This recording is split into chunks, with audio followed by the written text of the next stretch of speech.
ಇವತ್ತಿಂದ college start. ಬೆಳಗ್ಗೆ 4 ಗಂಟೆಗೆ ಎದ್ದು ಮೊದಲು ವೇಟ್ ಚೆಕ್ ಮಾಡಿದೆ. 79 ತೋರಿಸ್ತುಂಟು. ಫಿಲ್ಟರ್ಸ್ ಇಲ್ಲ, ಪಂಪ್ ಇಲ್ಲ, ಏನೂ ಇಲ್ಲ.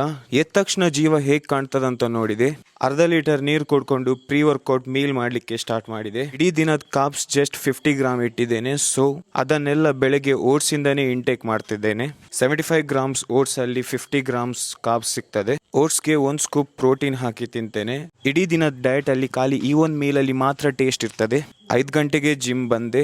ವಾರ್ಮ್ ಅಪ್ಸ್ಗೆ 3 ಸೆಟ್ ಪುಷಪ್ಸ್ ಮತ್ತೆ ಪುಲ್ಅಪ್ಸ್ ಹೊಡೆದೆ. ಸೀದಾ ವರ್ಕೌಟ್ ಸ್ಟಾರ್ಟ್ ಮಾಡಿದೆ. ನನಗೆ ಲ್ಯಾಟ್ರಲ್ ರೇಸಸ್ ಹಾಕುದಂದ್ರೆ ತುಂಬಾ ಖುಷಿ. ಆದ್ರೆ ಸ್ವಲ್ಪ ಫಾರ್ಮ್ ಆ ಕಡೆ ಈ ಕಡೆ ಆದ್ರೆ ಅದ್ರದ್ ನೋವು ಇಡೀ ದಿನ ಇರುತ್ತೆ. ವರ್ಕೌಟ್ ಮುಗ್ದಾದ್ಮೇಲೆ ಸ್ವಲ್ಪ ಪಂಪ್ ಚೆಕ್ ಮಾಡಿದೆ. ವರ್ಕೌಟ್ ಇಂದ ಜಾಸ್ತಿ ಕನ್ನಡಿ ನೋಡುದೇ ಆಗೋಯ್ತೇನು. ವರ್ಕೌಟ್ ಮುಗಿಸಿ ಮನೆಗೆ ಹೊರಟೆ. ಓಟ್ಸ್ ಖಾಲಿ ಆಗಿತ್ತು. ಸೊ ಮಧ್ಯಾಹ್ನ ಕ್ಲಾಸ್ ಮುಗಿದ್ಮೇಲೆ ಡಿಮಾರ್ಟ್ ಹೋಗಿ ಓಟ್ಸ್ ತಗೊಂಡೆ. ಡಯಟ್ಗೆ ಚಿಕನ್ ಬೇಕಿತ್ತು. ಸೊ ಚಿಕನ್ ತಗೊಂಡು ಮನೆಗೆ ಬಂದೆ. ಇನ್ನು ಇಡೀ ರಾತ್ರಿ ಕಾರ್ಡಿಯೋ ಮಾಡ್ತಾ ಇರ್ತೇನೆ ಅಷ್ಟೇ. ಇವತ್ತಿನ ವ್ಲಾಗ್ ಇಲ್ಲಿಯೇ ಮುಕ್ತಾಯಗೊಳ್ಳುತ್ತದೆ. ಲೈಕ್ ಮಾಡಿ, ಶೇರ್ ಮಾಡಿ, ಫಾಲೋ ಮಾಡಿ. ಇನ್ನು ನಾಳೆ ಸಿಗುವ. ಬಾಯ್.